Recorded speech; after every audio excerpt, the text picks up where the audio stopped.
നോക്കുന്നത് parallax error എന്താണെന്നാണ്. Parallax error എന്ന് പറഞ്ഞാൽ എന്താ? അത് ഇറ്റ് ഈസ് എ ഡിസ്റ്റൻസ് പെർസെപ്ഷനിൽ വരുന്ന എറർ ആണ് ഈ പാരലാക്സ് എറർ എന്ന് പറയുന്നത്. ഓക്കെ, വളരെ നമ്മൾ എപ്പോഴും കാണുന്ന ഒരു കാര്യമാണ്. എന്താണ് സംഭവം എന്ന് വെച്ചാൽ it occurs when we misjudge the distance of an object based on how it appears to shift when we move our heads or eyes. Okay, ഇപ്പൊ നമ്മൾ ട്രെയിനിൽ പോകുമ്പോൾ ഏറ്റവും ഈസി ആയിട്ട് ഒരു എക്സാമ്പിൾ പറഞ്ഞാൽ, നമ്മളിപ്പോ ട്രെയിനിൽ പോകുമ്പോൾ നമുക്ക് എന്താ തോന്നുന്നത്? നമ്മുടെ അടുത്തുള്ള മരങ്ങൾ എങ്ങോട്ട് പോകുന്നു തോന്നും? നമ്മൾ പോകുന്നതിന്റെ ഓപ്പോസിറ്റ് ഡയറക്ഷനിൽ വളരെ ഫാസ്റ്റ് ആയിട്ട് പോകുന്നു തോന്നും. എന്നാൽ കുറച്ച് ദൂരെയുള്ള കാര്യങ്ങൾ നമ്മൾ നോക്കിയാൽ എന്തായി? ഇച്ചിരി കൂടെ സ്ലോ ആയിട്ട് എന്ത് ചെയ്തു? അത് മൂവ് ചെയ്യുന്നു. ഓക്കെ, സോ ഈ ഡിസ്റ്റൻസ് ഡിഫറൻസ് വരുമ്പോൾ എന്തായി? നമുക്ക് ഒരു വിഷ്വൽ പെർസെപ്ഷനിൽ ഒരു മിസ്റ്റേക്ക് വരുന്നുണ്ട്, അല്ലെങ്കിൽ നമ്മൾ വേറൊരു രീതിയിലാണ് ഇത് കാണുന്നത്. അതിനെയാണ് നമ്മൾ എന്ത് പറയുന്നത്? പാരലാക്സ് എറർ എന്ന് പറയുന്നത്. ഓക്കെ, സോ വിഷ്വൽ ക്ലൂസ് എന്ന് പറഞ്ഞാൽ എന്താണ്? അവർ brain uses various visual clues such as relative size and overlapping objects to determine distance. However, these clues can sometimes be misleading. അങ്ങനെ വരുമ്പോൾ എന്ത് പറ്റും? പാരലാക്സ് എറർ എന്ന് പറയുന്ന ഒരു എറർ സംഭവിക്കും. അതെന്താണ്? Parallax error is an apparent object position shift. അതായത് നമ്മൾ വിചാരിക്കുന്നിടത്തല്ല നമ്മുടെ ഒബ്ജക്റ്റ് ഉള്ളത്, ഒരു ഷിഫ്റ്റ് ഉണ്ട്. ആക്ച്വൽ പൊസിഷനും ഇപ്പം നമ്മൾക്ക് കാണുന്ന പൊസിഷനുമായിട്ട് എന്തായി? ഒരു ഡിഫറൻസ് ഉണ്ട്. ഓക്കെ, ദാറ്റ് ഈസ് ബിക്കോസ് എന്ത് കാരണം അത് വരുന്നത്? നമ്മളൊരു ഡിഫറെന്റ് ആംഗിളിൽ അത് കാണുന്നതുകൊണ്ടാണ്. This error occurs because the line of sight of the object changes as the observer moves.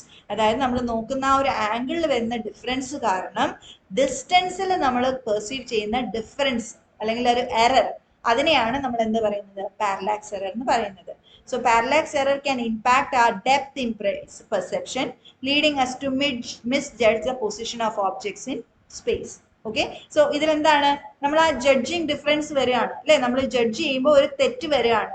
ശരിക്കും അത് എന്തുകൊണ്ടാണ് വരുന്നത്? നമ്മൾ ഏത് ആംഗിളിലാണോ അത് നോക്കുന്നത്, ആ ആംഗിളിന്റെ ഡിഫറൻസ് കാരണമാണ് ഈ എറർ വരുന്നത്. ഈ എറർ വരുന്നതുകൊണ്ട് എന്താ സംഭവിക്കുന്നത്? നമ്മൾക്കൊരു മിസ് എറർ, അതായത് മിസ് ജഡ്ജിങ് എറർ വരുന്നത്.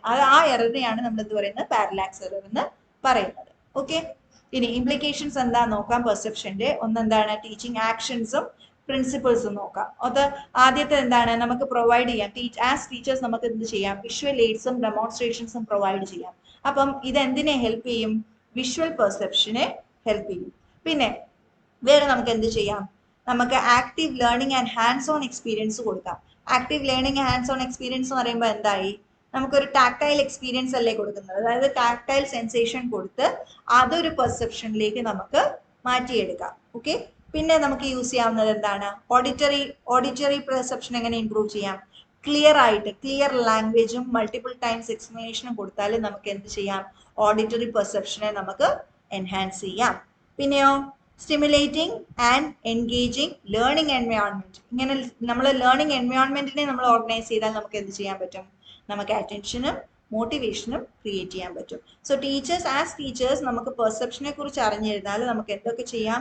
നമുക്ക് ആ ഒരു സിറ്റുവേഷൻ, ഈ ഒരു എന്താ പറയുക, സെൻസറി ഓർഗൻസിനെ, സെൻസേഷൻസിനെ ഡെവലപ്പ് ചെയ്യുന്ന രീതിയിൽ, അതിൽ നിന്ന് പെർസെപ്ഷൻ, നല്ലൊരു പെർസെപ്ഷൻ ജനറേറ്റ് ചെയ്യുന്ന രീതിയിൽ നമുക്ക് എന്ത് ചെയ്യാം? ടൂൾസ് യൂസ് ചെയ്യാം. അതായത് വിഷ്വൽ എയ്ഡ്സ് യൂസ് ചെയ്യാം, ഡെമോൺസ്ട്രേഷൻസ് യൂസ് ചെയ്യാം, ഹാൻഡ്സ് ഓൺ എക്സ്പീരിയൻസ് കൊടുക്കാം. സംസാരിക്കുമ്പോൾ അല്ലെങ്കിൽ പറഞ്ഞു കൊടുക്കുമ്പോൾ തന്നെ ക്ലിയർ ആയിട്ട് പറഞ്ഞു കൊടുക്കാൻ നമുക്ക് ശ്രദ്ധിക്കാം. മൾട്ടിപ്പിൾ എക്സ്പ്ലനേഷൻസ് കൊടുക്കാൻ. So this will help the student to understand better. Okay, ഇനി നമുക്ക് ഡിഫറൻസ് നോക്കാം. സെൻസേഷനും പെർസെപ്ഷനും തമ്മിലുള്ള ഡിഫറൻസ് എന്താണ്? ഇപ്പൊ സെൻസേഷൻ എന്താണ്? Sensation is the process of detecting external stimuli through sensory organs. അതായത് പുറത്തുനിന്ന് വരുന്ന സെൻസേഷൻസ് അല്ലെങ്കിൽ സെൻസറി സ്റ്റിമുലൈസിനെ ഡിറ്റക്ട് ചെയ്യുന്നതിനെയാണ് എന്ത് നമ്മൾ പറയുന്നത്? സെൻസേഷൻ എന്ന് പറയുന്നത്. പെർസെപ്ഷൻ എന്ന് പറയുന്നത് എന്താണ്? അതിന്റെ interpretation and making sense of sensory information. അതായത് സെൻസറി ഇൻഫർമേഷൻ വന്നു, അത് നമ്മുടെ സെൻസേഷൻ ആയി. പക്ഷെ പെർസെപ്ഷൻ എന്ന് പറയുന്നത് അതിന്റെ നെക്സ്റ്റ് സ്റ്റെപ്പാണ്. എന്താ നമ്മൾ ചെയ്യുന്നത്? സെൻസേഷൻ കിട്ടി അല്ലെങ്കിൽ സെൻസറി ഇൻഫർമേഷന് ഒരു സെൻസ് ഉണ്ടാക്കുക, അല്ലെങ്കിൽ അതിനെ മനസ്സിലാക്കുന്നതിനാണ് നമ്മൾ എന്ത് പറയുന്നത്? പെർസെപ്ഷൻ എന്ന് പറയുന്നത്. അപ്പൊ പിന്നെ നെക്സ്റ്റ് വൺ നേച്ചർ എങ്ങനെയാണെന്ന് നോക്കാം. നേച്ചർ എന്താണ്? സെൻസേഷൻ നേച്ചർ എന്താണ്? ക്ലിയർലി ബയോളജിക്കൽ പ്രോസസ് ആണ് അല്ലെ?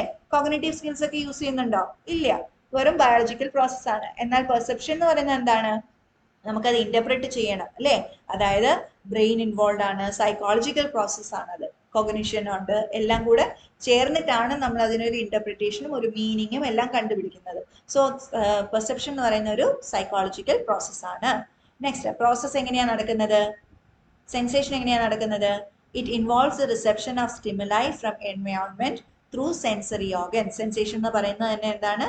എൻവയോൺമെന്റിൽ നിന്ന് നമ്മൾ ഡിഫറെന്റ് സെൻസറി സ്റ്റിമുലൈയെ കളക്ട് ചെയ്യുന്നതാണ് സെൻസേഷൻ. എന്നാൽ പെർസെപ്ഷൻ എന്താണ്?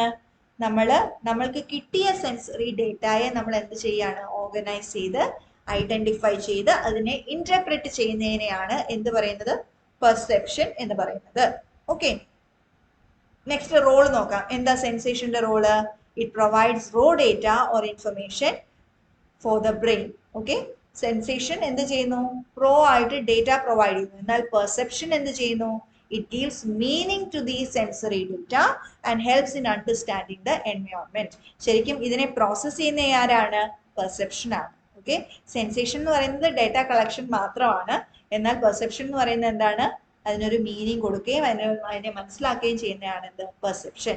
പിന്നെ ഇൻവോൾവ്മെന്റ്, എന്തിന്റെയൊക്കെ ഇൻവോൾവ്മെന്റ് ഉണ്ട്? സെൻസേഷനിലാണെങ്കിൽ എന്താണ്? സെൻസറി ഓർഗൻസിൽ നിന്ന് കിട്ടുന്ന ഇൻപുട്ട് മാത്രമേ നമ്മൾ എടുക്കുന്നുള്ളൂ. അപ്പം ആരാ ഇൻവോൾവ് ആയിട്ടുള്ളത്? സെൻസറി ഓർഗൻസ് മാത്രമേ ഉള്ളൂ. എന്നാൽ പെർസെപ്ഷനിലോ ബ്രെയിൻ ഇൻവോൾവ് ആണ്, മെമ്മറി ഇൻവോൾവ് ആണ്, അറ്റൻഷൻ ഇൻവോൾവ് ആണ്, പ്രീവിയസ് എക്സ്പീരിയൻസ് ഇൻവോൾവ് ആണ്, അല്ലെ? എല്ലാത്തിന്റെയും കൂടെ ചേർന്നതാണ് എന്ത്? പെർസെപ്ഷൻ ഉണ്ടാക്കുന്നത്. പിന്നെ ഓർഡർ ഇൻഫർമേഷൻ പ്രോസസ്സിംഗ്. എന്താണ്? ഇൻഫർമേഷൻ പ്രോസസ്സിംഗിലെ ഓൺലി ഫസ്റ്റ് സ്റ്റെപ്പ് ആണ് എന്ത്? സെൻസേഷൻ.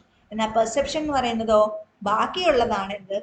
പെർസെപ്ഷൻ എന്ന് പറയുന്നത്. അതായത് സെൻസേഷൻ എന്ന് പറഞ്ഞ ഫസ്റ്റ് പ്രോസസ്സ് സംഭവിച്ചു കഴിഞ്ഞ് നമ്മൾ അതിനെ നെക്സ്റ്റ് സ്റ്റേജിലേക്ക് കൊണ്ടുപോകുന്നതാണ് എന്ത്? പെർസെപ്ഷൻ. സെൻസേഷൻ എന്ന് പറയുന്നത് നമ്മൾ എന്ത് ചെയ്യുന്നുള്ളൂ? ജസ്റ്റ് ആ സ്റ്റിമുലൈ റിസീവ് ചെയ്യുന്നതേ ഉള്ളൂ. എന്നാൽ അതെന്താ മീൻ ചെയ്യുന്നേ, അല്ലെങ്കിൽ ആ സ്റ്റിമുലൈയുടെ അർത്ഥം എന്താണ് എന്ന് പഠിക്കുന്നത് എവിടെയാണ്? പെർസെപ്ഷനിലാണ്. പിന്നെ കോൺഷ്യസ് അവയർനെസ്. സെൻസേഷൻ മേ ഒക്കെ വിത്തൗട്ട് കോൺഷ്യസ് അവയർനെസ്. നമുക്ക് എന്താ? സെൻസേഷൻ എന്ന് പറയുന്നത് എപ്പോഴും കോൺഷ്യസ് ആവണമെന്നില്ല, അല്ലെ? നമുക്ക് പല നോയ്സും ബാക്ക്ഗ്രൗണ്ട് നോയ്സും അങ്ങനെയൊക്കെ വരാം. എന്നാൽ പെർസെപ്ഷൻ എന്ന് പറയുന്നത് എന്താണ്? വളരെ കോൺഷ്യസ് ആയിട്ടുള്ളൊരു പ്രോസസ് ആണ്. പിന്നെ എക്സാമ്പിൾ എന്താണ്? Feeling the heat when you touch a hot surface. അതെന്താ? സെൻസേഷനാണ്. എന്നാൽ പെർസെപ്ഷൻ എന്താണ്? Realising that the sensation of heat means the surface is too hot to touch safely. ഇതിൽ നമുക്ക് നല്ല ഡിഫറൻസ് മനസ്സിലാവും, അല്ലെ? സെൻസേഷൻ എന്ന് പറഞ്ഞാൽ അത് ചൂടാണ് എന്ന് മനസ്സിലാക്കുന്നത്, അത്രേ ഉള്ളൂ സെൻസേഷൻ. എന്നാൽ പെർസെപ്ഷൻ എന്ന് പറഞ്ഞാൽ എന്താ? അതിനെ നമ്മൾ കംപ്ലീറ്റ്ലി എന്താ? ഇന്റർപ്രറ്റ് ചെയ്യാണ്. ഇന്റർപ്രറ്റ് ചെയ്യുന്നത് എന്താണ്? ഇവിടെ ഭയങ്കര ചൂടായിരുന്നു എന്ന് കണ്ടപ്പോൾ നമ്മൾ പറഞ്ഞു, അത് തൊടാൻ പാടില്ല, അത് ഭയങ്കര ചൂടാണ്, തൊടുന്നത് സേഫ് അല്ല എന്ന് മനസ്സിലാക്കുന്നതാണ് എന്ത്? പെർസെപ്ഷൻ. മനസ്സിലാക്കുന്നതാണ് പെർസെപ്ഷൻ. പിന്നെ എന്താണ്? Influence of experience. സെൻസേഷനിലെ ഇൻഫ്ലുവൻസ് ഓഫ് എക്സ്പീരിയൻസ് ഉണ്ടോ? ഇല്ല. നമുക്ക് എക്സ്പീരിയൻസുമായിട്ട് യാതൊരു റിലേഷനും ഇല്ല. സെൻസേഷൻ എന്ന് പറഞ്ഞാൽ എന്താണ്? പുറത്തുനിന്നുള്ള സ്റ്റിമുലൈ വന്നു, നമ്മൾ അത് ആക്സെപ്റ്റ് ചെയ്തു, ട്രാൻസ്മിറ്റ് ചെയ്തു. അതിൽ നമുക്ക് മുന്നേ നമുക്കത് സ്റ്റിമുലൈ വന്നിട്ടുണ്ടോ, വരാൻ നമുക്ക് എന്തെങ്കിലും പരിചയമുണ്ടോ, ഇതൊന്നും വരുന്നില്ല. എന്നാൽ പെർസെപ്ഷൻ എന്താണ്? പാസ്റ്റ് എക്സ്പീരിയൻസ് ഇൻഫ്ലുവൻസ് ചെയ്യുന്നുണ്ട്, നമുക്കുള്ള നോളജ് ഇൻഫ്ലുവൻസ് ചെയ്യുന്നുണ്ട്, നമ്മുടെ എക്സ്പെക്ടേഷൻസ് ഇൻഫ്ലുവൻസ് ചെയ്യുന്നുണ്ട്. ഇതെല്ലാം എന്തിനെ ഇൻഫ്ലുവൻസ് ചെയ്യുന്നുണ്ട്? നമ്മൾ അതിനെക്കുറിച്ചുള്ള ഒരു മനസ്സിലാക്കൽ അല്ലെങ്കിൽ അർത്ഥം മനസ്സിലാക്കുമ്പോൾ ഇതെല്ലാം വരുന്നുണ്ട്.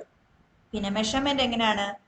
സെൻസേഷന്റെ മെഷർമെന്റ് എങ്ങനെയാണ്? Typically more objective and can be measured, അല്ലെ? ഇന്റൻസിറ്റി ഓഫ് ലൈറ്റ് നമുക്ക് മെഷർ ചെയ്യാം, ലൗഡ്നെസ് നമുക്ക് മെഷർ ചെയ്യാം. അപ്പൊ കുറച്ചുകൂടെ ഒബ്ജക്റ്റീവ് ആണ് സെൻസേഷൻസ്. എന്നാൽ പെർസെപ്ഷൻ നമുക്ക് മെഷർ ചെയ്യാൻ പറ്റുമോ? ഇല്ല. അത് ഭയങ്കരമായിട്ട് എന്താണ്? ഇൻഡിവിജ്വൽ. ചിലർക്ക് ഇഷ്ടമായത് ചിലർക്ക് ഇഷ്ടമല്ലായിരിക്കും. നമുക്കത് മെഷർ ചെയ്യാൻ പറ്റുമോ? എത്ര ഇഷ്ടം എത്ര ഇഷ്ടമല്ലാത്തത് എന്ന് മെഷർ ചെയ്യാൻ ഇല്ല.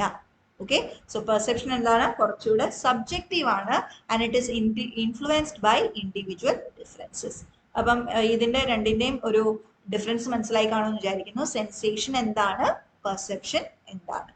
ഓക്കെ.